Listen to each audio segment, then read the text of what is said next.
आप सबका स्वागत है मेरे चैनल राधा की दीवानी में। आप सभी को राधे राधे। तो आज हम सोमवार व्रत कथा करते हैं। तो चलिए शुरू करते हैं। विधि इस प्रकार है। सोमवार का व्रत साधारणतः दिन के तीसरे पहर तक होता है।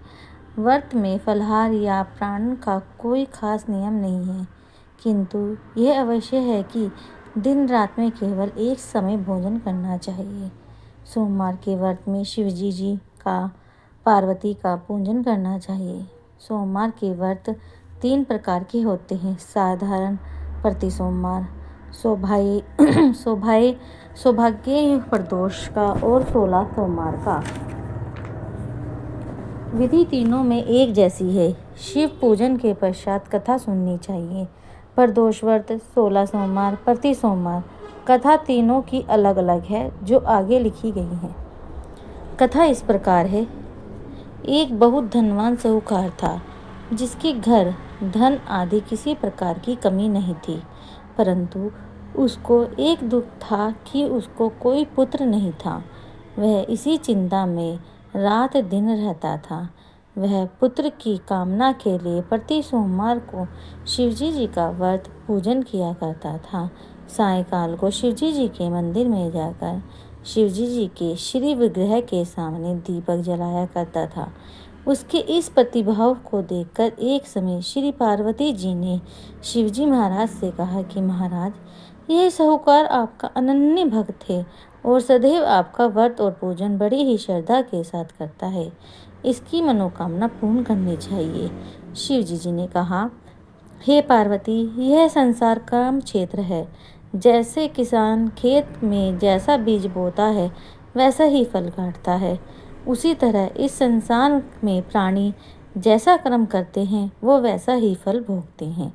पार्वती जी ने अत्यंत आग्रह से कहा, महाराज, जब यह आपका अनन्य भक्त है और इसको अगर किसी प्रकार का दुख है तो इसको अवश्य ही दूर करना चाहिए, क्योंकि आप सदैव अपने भक्तों पर दयालु रखते हैं और उनके दुखों को दूर करते हैं। यदि आप ऐसा नहीं करेंगे तो मनुष्य आपकी सेवा तथा व्रत क्यों करेगा। पार्वती का ऐसा आग्रह देखकर शिवजी जी महाराज कहने लगे, हे पार्वती, इसके कोई पुत्र नहीं है, इसी चिंता में यह अति दुखी रहता है। इसके भाग्य में पुत्र न होने पर भी मैं इसको पुत्र की प्राप्ति का वर देता हूँ, परंतु यह पुत्र केवल 12 वर्ष तक जीवित रहेगा। इसके पश्चात वह मृत्यु को प्राप्त हो जाएगा। इससे अधिक मैं और कुछ इसके लिए नहीं कर सकता। यह सब बातें साहूकार सुन रहा था। इससे उसको न कुछ प्रसन्नता हुई और न ही कुछ दुख हुआ। वह पहले जैसा ही शिवजी जी महाराज का व्रत और पूजन करता रहा। कुछ काल व्यतीत हो जाने पर साहूकार की स्त्री गर्भवती हुई और 10वें महीने में उसने गर्भ से अति ही सुंदर पुत्र को जन्म दिया। साहूकार के घर में बहुत खुशियां मनाई गई, परंतु साहूकार ने उसकी केवल 12 वर्ष की आयु जान कोई अधिक प्रसन्नता प्रकट नहीं की और न ही किसी को भेद ही बताया। जब वह बालक 11 वर्ष का हो गया तो उस बालक की माता ने उसके पिता से विवाह आदि के लिए कहा, तो वह साहूकार कहने लगा, अभी मैं इसका विवाह नहीं करूँगा, अपने पुत्र को काशी जी पढ़ने के लिए भेजूँगा। फिर साहूकार ने अपने साले अर्थात बालक के मामा को बुलाया। उसको बहुत सा धन देकर कहा कि तुम इस बालक को काशी जी पढ़ने के लिए ले जाओ और रास्ते में जिस स्थान पर भी जाओ ज्ञान यज्ञ करते रहो और ब्राह्मणों को भोजन करवाते रहो। वह दोनों मामा भांजे यज्ञ करते और ब्राह्मणों को भोजन करते जा रहे थे। रास्ते में उनको एक शहर पड़ा। उस शहर में राजा की कन्या का विवाह था और दूसरे राजा का लड़का जो विवाह करने के लिए बारात लेकर आया था, वह एक आंख से काना था। उसके पिता को इस बात की बड़ी चिंता थी कि कहीं वर को देख कन्या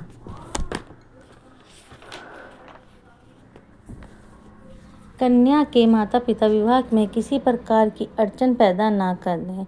इस कारण जब उसने अति सुंदर सेठ के लड़के को देखा तो उसके मन में विचार किया कि क्यों न दरवाजे के समय इस लड़के से वर का काम चलाया जाए। जैसे विचार कर वर के पिता ने उस लड़के और मामा से बात की तो वे राजी हो गए। फिर उस लड़के को वर के कपड़े पहना तथा घोड़ी पर चढ़ा दरवाजे पर ले गए और सब कार्य प्रसन्नता से पूर्ण हो गया। फिर वर के पिता ने सोचा कि यदि विवाह कार्य में किसी लड़के से कर लिया जाए तो क्या बुराई है। ऐसा विचार कर लड़के और उसके मामा से कहा, यदि आप फेरों का और कन्यादान के काम को भी करवा देंगे तो आपकी बड़ी कृपा होगी। मैं इसके बदले में आपको बहुत सा धन दूंगा। तो उन्होंने स्वीकार कर लिया। विवाह कार्य में भी बहुत ही अच्छी तरह से संपन्न हो गया। परंतु जिस समय लड़का जाने लगा तो उसने राजकुमारी की चुंदड़ी के पल्ले पर लिखा कि तेरा विवाह तो मेरे साथ हुआ है, परंतु जिस राजकुमार के साथ तुमको भेजेंगे वह एक आँख का काना है। मैं काशी जी पढ़ने जा रहा हूँ। लड़के के जाने के पश्चात राजकुमारी ने जब वह चुंदड़ी पर ऐसा लिखा पाया तो उसने राजकुमार के साथ जाने का मन कर दिया और कहा कि यह मेरा पति है, मेरा विवाह इसके साथ नहीं हुआ है। मैं तो काशी जी पढ़ने गया है। राजकुमारी के माता पिता ने अपनी कन्या को विदा नहीं किया और बारात वापस चली गई। उधर सेठ का लड़का और उसका मामा काशी जी पहुंच गए। वहां जाकर उन्होंने यज्ञ करना और लड़के ने पढ़ना शुरू कर दिया। जब लड़के की आयु 12 साल की हो गई, उसी दिन उन्होंने यज्ञ रचा रखा था कि लड़के ने अपने मामा से कहा, मामा जी आज मेरी तबीयत बहुत कुछ ठीक नहीं है। मामा ने कहा, अंदर जाकर सो जाओ। लड़का अंदर जाकर सो गया और थोड़ी देर में उसके प्राण निकल गए। जब उसके मामा ने आकर देखा तो वह मुर्दा पड़ा था तो उसको बड़ा दुख हुआ और उसने सोचा कि अगर मैं अभी रोना पीटना मचा दूंगा तो यज्ञ का कार्य अधूरा रह जाएगा। अतः उसने जल्दी से यज्ञ का कार्य समाप्त कर ब्राह्मणों को जाने के बाद रोना पीटना आरंभ कर दिया। संयोगवश उसी समय शिवजी जी और पार्वती जी उधर से जा रहे थे। जब उन्होंने जोर जोर से रोने की आवाज़ सुनी तो पार्वती जी कहने लगी, महाराज कोई दुखिया रो रहा है, इसके कष्टों को दूर कीजिए। तब शिवजी पार्वती जी ने पास जाकर देखा तो वहाँ एक लड़का मुर्दा पड़ा था। पार्वती जी कहने लगी, महाराज यह तो उसी सेठ का लड़का है जो आपके वरदान से हुआ था। शिवजी जी कहने लगे, हे पार्वती इसकी आयु इतनी ही थी सो यह भोग चुका। तब पार्वती ने कहा, हे महाराज इस बालक को और आयु दो, नहीं तो इसके माता पिता तड़प तड़प कर मर जाएंगे। पार्वती जी के ऐसे बार बार आग्रह करने पर शिवजी जी ने उसको जीवित वरदान दे दिया और शिवजी जी की कृपा से लड़का जीवित हो गया। शिवजी जी पार्वती जी कैलाश चले गए।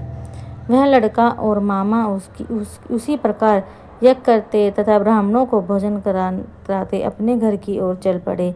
रास्ते में उसी शहर में आए जहाँ उसका विवाह हुआ था। वहाँ पर आकर उन्होंने यज्ञ आरंभ कर दिया तो उस लड़के के ससुर ने उसको पहचान लिया और अपने साथ महल में ले गया। जाकर उसकी बड़ी खातिर करी, साथ ही बहुत सा धन दासियाँ सहित आदरपूर्वक लड़की और जमाई को विदा किया। जब वे अपने शहर के निकट गए तो मामा ने कहा, मैं पहले जाकर खबर करता हूँ। जब उस लड़के का मामा घर पहुँचा तो लड़के के माता पिता घर की छत पर बैठे थे और यह प्रण कर रखा था कि यदि हमारा पुत्र सकुशल लौट आया तो हम राजी खुशी नीचे आ जाएंगे, नहीं तो छत से गिरकर अपने प्राण दे देंगे। इतने में उस लड़के के मामा ने आकर यह समाचार दिया कि आपका पुत्र आ गया है तो उनको विश्वास नहीं आया। उसने मामा से शपथ पूर्वक कहा कि आपका पुत्र अपनी स्त्री के साथ बहुत सारा धन लेकर आया है। तो सेठ ने आनंद के साथ उसका स्वागत किया और बड़ी प्रसन्नता के साथ रहने लगे। इसी प्रकार से जो कोई भी सोमवार के व्रत का धारण करता है अथवा इस कथा को पढ़ता है और सुनता है, उसकी सभी मनोकामनाएं पूर्ण होती हैं। ओम नमः शिवाय। ओम नमः शिवाय। राधे राधे।